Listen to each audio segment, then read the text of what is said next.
Welcome to the Wingman Show. My name is Drew Brown, and my wingman, my man, the number one guy I know, Dr. Paul Thompson. What's up, brother?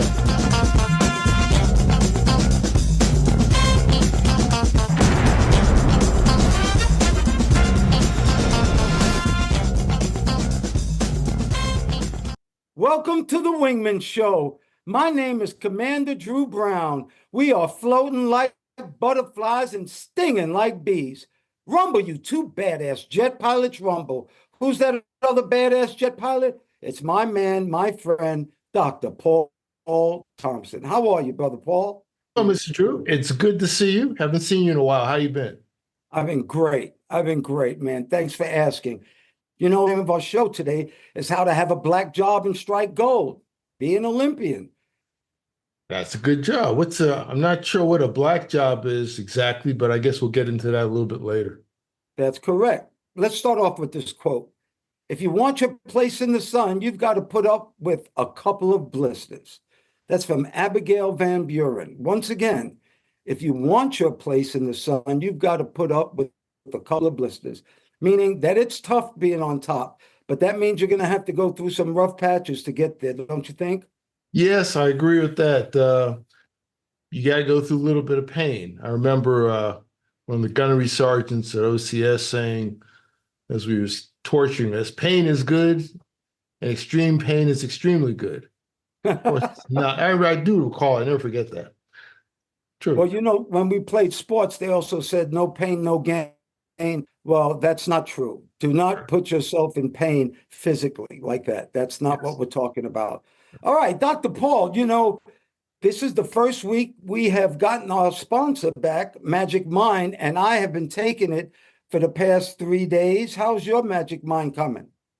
You know, I'm glad you reminded me. I almost forgot. I need to take mine. Do you mind if I take a second and just do it here?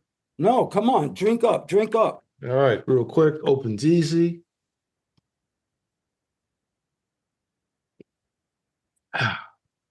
Tastes good. You didn't even have to shake it. Remember, Magic Mind was our sponsor a while ago, and now they've come back. And it's real important. Dr. Paul and Commander Drew, we don't need to have advertising to keep this show going. We are very successful. We've done well in our lives. So the only thing we would ever promote is something that's good for you. And this freaking Magic Mind is good for you. You know, it's got 12 different scientifically proven ingredients in it, Paul. And it's supposed to make you have more energy, and it did. Last time we took it, I was feeling good. I'm glad I'm back on it. How about you? Yeah, I'm glad I'm back on it too. I took some, gave my wife some. She had the same reaction. She had a little more pep in her step, and we're getting back on it. Well, what I really like, it improves your focus and definitely no stress. And I believe stress, well, we know that stress is the biggest killer in the world, you know. So this stops your stress. And what happens? You have more performance. You get a peak performance. You actually want to do more. So that's very good. Welcome, Magic Mind. We're glad to have you. And anybody out there who would like to take Magic Mind with us, just go on their website at magicmind.co. That's magicmind.co. And guess what? You can get a 20% discount if you put in the code Wingman20, Wingman20, and you'll get 20% off. Isn't that good? That's a great thing. 20% off is better than regular price or 20% above. I take it. Well, that's very true. Well, Dr. Paul, you know, our show is about giving good news. Good news, good news. Well, in the Olympics this year, we had an all-black gymnastics podium, which is excellent news. Simone Biles, Jordan Childs, and the person with the gold was the Brazilian Rebecca Andrade. But what I want to say is in 1968, they had 3 guys that were on the podium, and 2 of them had their fists raised. 2 black men had their fists raised with black gloves on it. And the 3rd guy, who was a white guy, had a patch on supporting this Black Power movement. What I have a problem with, Dr. Paul, how come it's not getting as much exposure as Tommy Smith and John Carlos did when they went against what was normal in the rituals of getting a medal. Can you tell me that? Well, also, did you know why they only had one glove apiece? No. That's because I believe Tommy Smith forgot his pair. So John Carlos actually gave him one, and that's why you have a right hand and a left hand. And we'll be showing the picture. What do you think about this, Doc? That's it. The right hand and left hand. Thinking about the picture now because it's an iconic thing. And you're right. One's on the right, one's on the left. I figured they did that on purpose. Oh, they forgot one. Well, you said the difference. Well, do you remember what was going on in 1968 in addition A to the lot of stuff, a lot a of lot of political problems. political problems, and what they did was considered a very revolutionary act. With the three female gymnasts, that was just at the end of a normal ceremony. This one with John Carlos and stuff was more of a protest, a big protest, and it got worldwide attention. Well, they were protesting how black people were being treated back then. And then they said that we're going to the Olympics, and it looks like black people are equal to white people in America, which they weren't back then.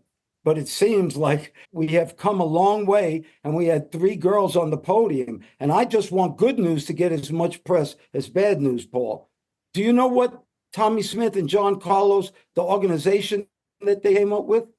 They were part of this organization called OPHR, the Olympic Project for Human Rights. Oh, okay. And they wanted to protest against the Olympics, and they had four demands. And one of them is close to my heart. Remember, Ali was stripped of his belt, and that was their first demand, that Ali gets his belt back. The other demand was that they take away South Africa and Rhodesia from the Olympics because of apartheid. Then they wanted more black coaches. But this is what I want you to talk about. This guy, Avery Brundage, they wanted him out as head of the IOC. Tell me a little bit about Avery Brundage and his history. Yeah, Avery Brundage, I remember hearing the name a lot on, was it ABC Wide World of Sports and Howard Cosell Talk. And I thought it was kind of a cool name. I didn't know anything about him. Well, apparently he ruled with an iron fist. He was the head of the IOC, the International Olympic Committee, from the 30s until the 70s. Well, he had, let's say, a checkered past because he's part of the Olympic organization that put on the Olympics in Berlin during Hitler's reign. And he didn't have a hard time with Hitler and what he was doing. So as you can imagine, that kind of extended into other things, and he was not liked at all. Do you remember hearing it? You heard his name a lot, didn't you? Avery Brundage, yes. Yeah, you heard a lot. He actually said that the Heil Hitler, that salute was part of their national heritage. Yeah. He also, well, the one I loved about, I'm glad he had Hitler have those Olympics, because two black men and a Jew beat Hitler. That was Joe Louis, showed him that we were stronger. Jesse Owens showed him that Aryan race wasn't faster. And my main man, Albert Einstein, showed him that they weren't smarter, because Hitler had this thing that the Aryan race was the superior race. So two black men and a Jew beat the hell out of Hitler. Yeah. Something else about Avery Brundage, I just thought about it. He wasn't well liked at all. In fact, they had a nickname for him in the late 60s. They called him Slavery Avery. Oh my God. Yeah, that's true. You can look it up, Slavery Avery. And he wasn't too crazy about women either, because at that time, at least in the late 60s, I think women's sports was about 20% of the Olympics. He thought that should be eliminated. He thought they should have got rid of women's sports in the Olympics. That was the thought. Didn't happen. So I'm glad you told me that. That makes him even more ignorant. Yeah. This is amazing. And he's the one, first of all, they lied. They said that they took those Tommy Smith and John Carlos's medals, which they didn't. But boy, the American media really took them to task and said some ugly things. And I'm sorry to say, I found this out doing our research. You know that guy, Brent Musburger? Yes, very well. I thought he was pretty cool all the time. From what I've seen. Do you know that he called them two guys black-skinned stormtroopers in the paper? I had no idea they were on him like that. Yeah, and afterwards, they weren't famous, they weren't well liked, and just sort of faded off the scene. So they didn't profit. But what they did do, Dr. Paul, was that they made it possible for these three girls and a lot of other athletes to get to where they are today. Those Sure. three girls, they were really amazing. And let's talk about something else with those girls on the podium, which will show. You notice Simone Biles and Jordan Childs, they were bowing down. They were bowing down to Rebecca Andrade because Rebecca won the gold medal. But Simone Biles and Jordan Childs won the silver and the bronze. And this brings up something very interesting. Is the silver medal less important than the bronze? Do people who get the silver medal, do they feel worse than people with the bronze? And the answer is yes, because they feel they lost. With bronze medal holders, they feel like they're happy to be on the podium. Yeah, I look at the bronze medal, and I mean, bronze is not a common color, and it looks pretty cool. It's distinctive. Everybody knows what silver is. You can get candy in a silver wrapper, but you don't see a lot of bronze, and it actually looks very special because I'm not used to seeing bronze in anything. It kind of looks like gold too, doesn't it? I think so. I think it does. Well, we're here to promote good news, and that's what we're doing. Two guys flew Navy jets out here saying that things are good also. We're not negating the bad, but we're trying to bring out the good. And those three girls winning those medals, that was good. You want to hear some more good news? Last week, we talked about Michael Bloomberg. Boy, is he a wingman. He gave $1 billion to, I believe, John Hopkins Medical School. Well, Michael Bloomberg did again, Paul. He gave $600 million to HBCU medical schools. He gave it to Howard. He gave it to Meharry. Mhm. And who was the other school he gave it to? Morehouse School of Medicine. And Xavier down in New Orleans. That's right. That's right. 600 million. So that's pretty good in a very short period of time. It's not going to be like just one lump sum. I think it's over a period of time, but who cares? $1.5 billion. And again, it makes it good. I think what I've seen is that his contribution to the four HBCUs or the medical schools, it's going to like double their endowment. It literally double it. And it takes off the financial pressure of just running such a big organization, which is not cheap at any level. No, it's not. And, they said something in the article that I read, and it said that there's only 6% of Black doctors out of all the doctors. It's only 6%.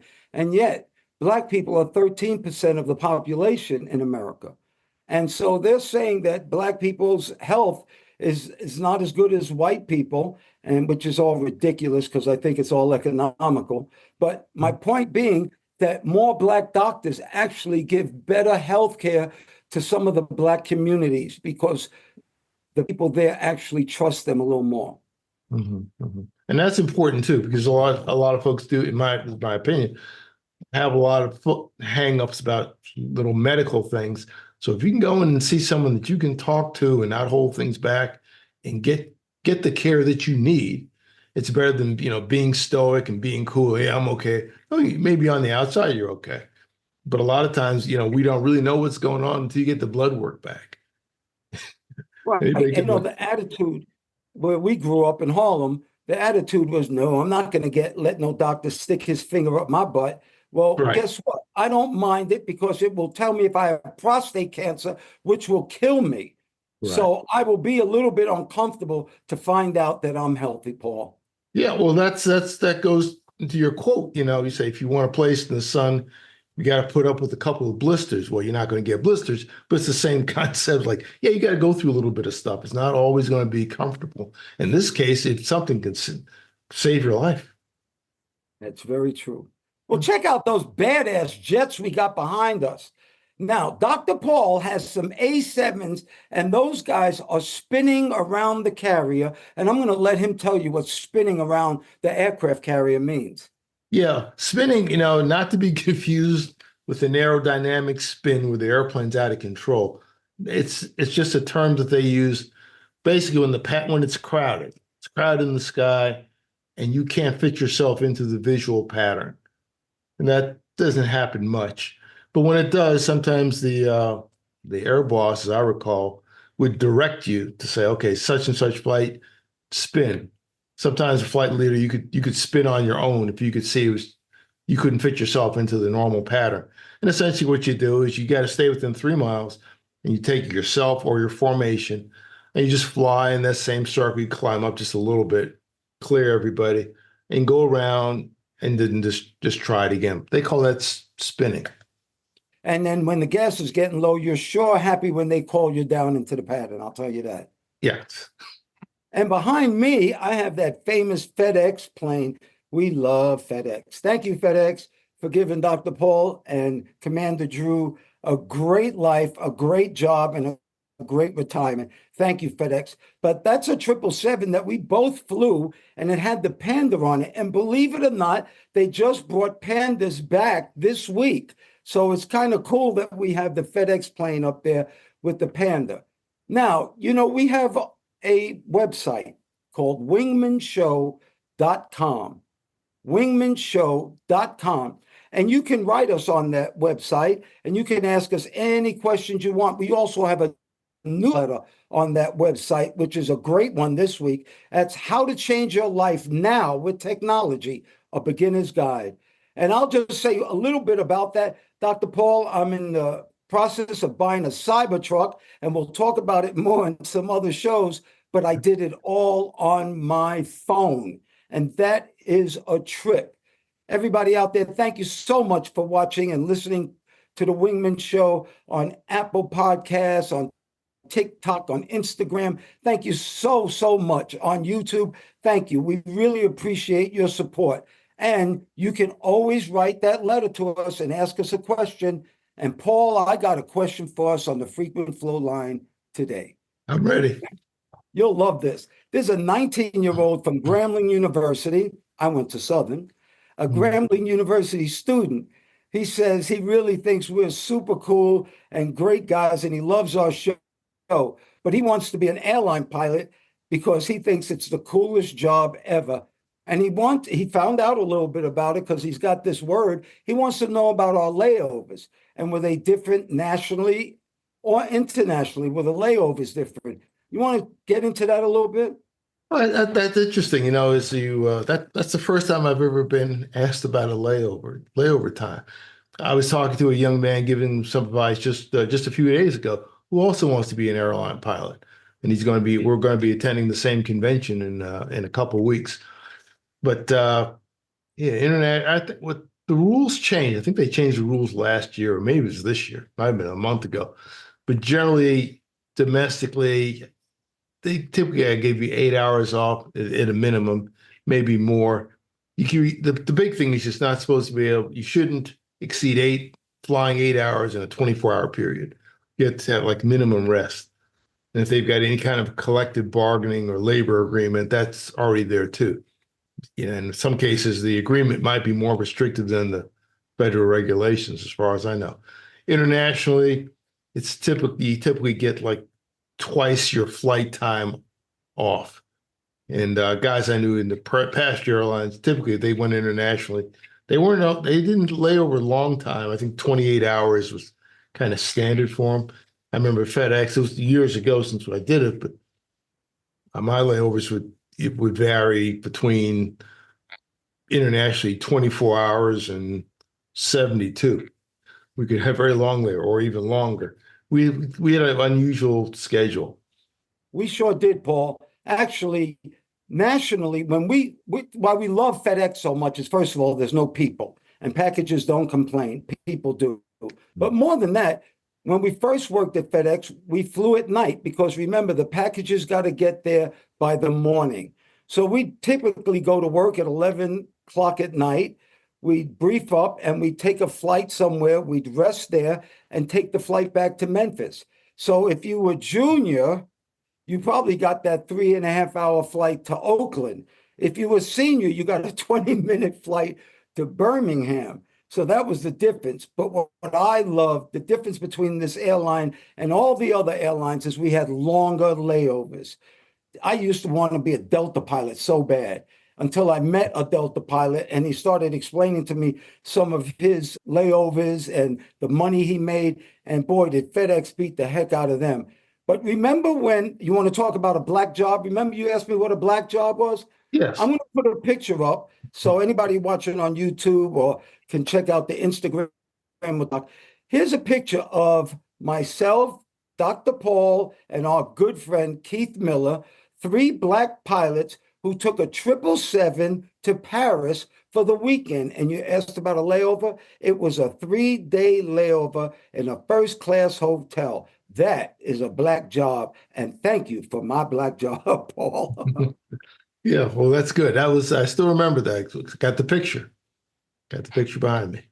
All right. You know what that brings us to? It brings us to a Wingman PSA. Under the 11 facts in life, under fact number 10, good relationships stay healthy when there is NCZA, no competition and zero aggravation. Once again, good relationships stay healthy when there is no competition and zero aggravation, and I call that NCZA. I've heard the NCAA, but not NCZA. I know, I made it up, Dr. Paul. And the reason I did is whenever I see a couple that just got married, I always tell them I'm going to give you a gift, NCZA. And they're like, what's that? And I said, no competition, zero aggravation.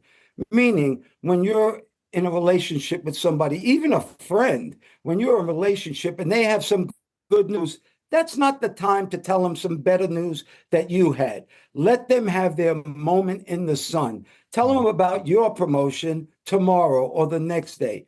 And the next thing, which really I believe ruins marriages and friendships more than anything, is aggravation. Just yang, yang, yang, yang, yang, yang, yang, yang, yang, yang, yang, yang. And both men and women can do that both. Yeah, nobody who likes that. Nobody. Needling. You just call it needling. You're being poked with a needle for what? Just right, needling. That's good. Well, Paul, like we said in the beginning, we have a new sponsor, Magic Mind, and they have 12 scientific ingredients in their stuff, and that's why it kind of makes you feel good. But I want to talk about one of the ingredients, and that's lion's mane. You want to tell me a little bit about it? Yeah, but lion's mane, it's not a real lion. It's a mushroom. It's one of those good kinds of mushrooms that helps fight inflammation, gives you a little more focus, supposedly a little bit more energy too. It's a nice looking thing, and people grow them and you can consume them. I guess you can get them in powdered form and obviously liquid form if you're taking a Magic Mind. Nothing negative about it. I think good for your immune system also. I didn't know this, but I was reading about it, and they actually improve your NGF levels, and that's nerve growth factor. I didn't know anything about that, but your nerve growth factor, it actually protects you against degenerative brain diseases, and that's what causes memory loss. And so I love this, and I love that I'm going to get more productivity, and our shows will get better because of Magic Mind. And once again, if anybody would like to try it, just go to magicmind.co. That's magicmind.co and put in Wingman 20. That's Wingman 20. You put that code in and you'll get 20% off. And you can be on a high like Dr. Paul and myself. Huh, Paul? Yeah, it's a good way to start the day. I still got my little bottle here. It's good. It can be cold, doesn't have to be cold. Tastes better cold to me. But I like it. I like it either way. It's good. Well, we also have the part of the show called The Gouge. And in the Navy, that's shit you need to know. The Gouge is like little things you need to know that make your life better. And I'm going to give you just something real quick. How about the top 5 travel destinations this year are Charleston, Santa Fe, Savannah, Honolulu, and New Orleans. Have you been to those places, Paul? All except Santa Fe. blown over Santa Fe. That's supposed to be like an artsy area, New Mexico, Santa Fe, New Mexico. Uh, Yes, it's very artsy. And I love Charleston. Matter of fact, Charleston, I'll tell this story real quick. I was doing some speaking in Charleston, and this guy came up to me and I said, look, the rebel flag, you guys lost. It's over. Just forget it. And he said, we didn't lose. And I said, what? He said, we still waiting on supplies. And I thought that was the funniest thing I ever heard in my okay. life. Well, some people just Well, the like name of our show is the Wingman Show, and that's because we find people who help other people. And Dr. Paul Thompson has our Wingman this week. Okay, yeah, we got an interesting wingman. Let me ask you a question.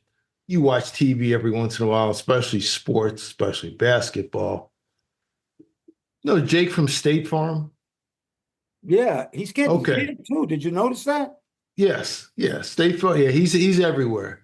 They say, like a good neighbor, State Farm is there. Well, this guy, this wingman, I'll say this wingman, his name's Spencer B. And he's a good neighbor. He's a great neighbor. And Spencer B is a young man, about 25 years old. You know what he does on his What? own?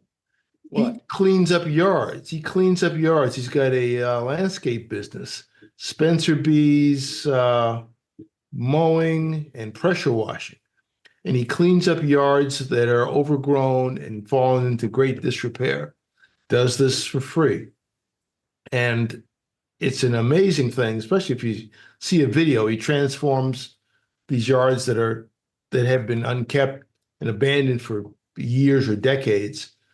He maybe and his wife, and they transform them. Sometimes this can take 24 hours, 24 working hours. They're that bad. And it's really touching. There's one, in fact, I watched one of his videos where he did it for a veteran who was an elderly man. His house had fallen into disrepair. He'd had heart attacks and strokes and was in a very, very bad way. You know what he did for this one guy in particular? He did his yard, but he also requested that people donate to him. And actually gives the man $10,000. Basically, I think Wow. he raised $5,000. Then I think he matched it with 5,000 of his own. It's very, very, very touching. And it's amazing what he does. Basically on a big riding mower and weed whackers. And he just transforms these things from like hopeless to something that looks, acceptable. Some cases the owners have died, they passed away, they're landlords that let their property, fall into disrepair and bring down the whole neighborhood. He'll go and clean them up. He's basically kind of a miracle worker. Very popular. He's got, how many subscribers he has to his YouTube channel? I just read that. He has over 16 million followers on Instagram and TikTok. And that's where he gets his money from, Paul. Yeah, Because if you have that many followers, you'll get ads and you'll make some money.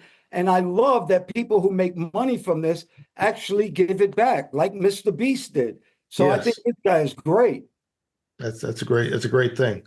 So Mr. Spencer B, he's in Wichita, Kansas. He keeps his last name kind of private just to have some privacy, but he's doing a good deed, very good deed. I love that, Paul. And I love our show. And I love the people out there that we're trying to show that there's some good things happening out here. For anybody who can hear my voice or see me, anything that you think is and anything that you think is important, and especially anything that makes you happy, may you have that today and forever. I pray for peace. I pray for peace too, Mr. Drew. It's good to see you again. And we appreciate all those who listen, like, and share our message. Send this to someone that you like. Take stock of yourself. Be thankful for the good things that happen to you. And we'd also appreciate if you hit the like button, share and subscribe. Now, most of you are not subscribers. Please subscribe. It helps the algorithm, and we can spread our message to more people. Thank you. Thank you once again, Dr. Paul Thompson, my friend. Thank you for your love, your time, and that's something that we won't ever get back. I want to thank all the listeners, too. Thank you so much for doing the show, Dr. Paul. We're jamming. Well, thank you, Mr. Drew, for inviting me on. Always good to talk to you. And ladies and gentlemen, please remember to like, share, and subscribe to this podcast or any of the podcasts. If you're looking at YouTube, they say smash the like button. Don't smash it, just press it gently and refer to use as a link to all your friends. You can also look at us on our website, wingmenshow.com, WINGMEN show, SHOW.com, altogether, wingmenshow.com. And we hope to see you in the future. Thanks again, Mr. Drew. Oh, you're welcome. And we're still floating like butterflies and stinging like bees. Rumble, you badass jet pilots, rumble. May there be peace on earth and goodwill towards all men and women.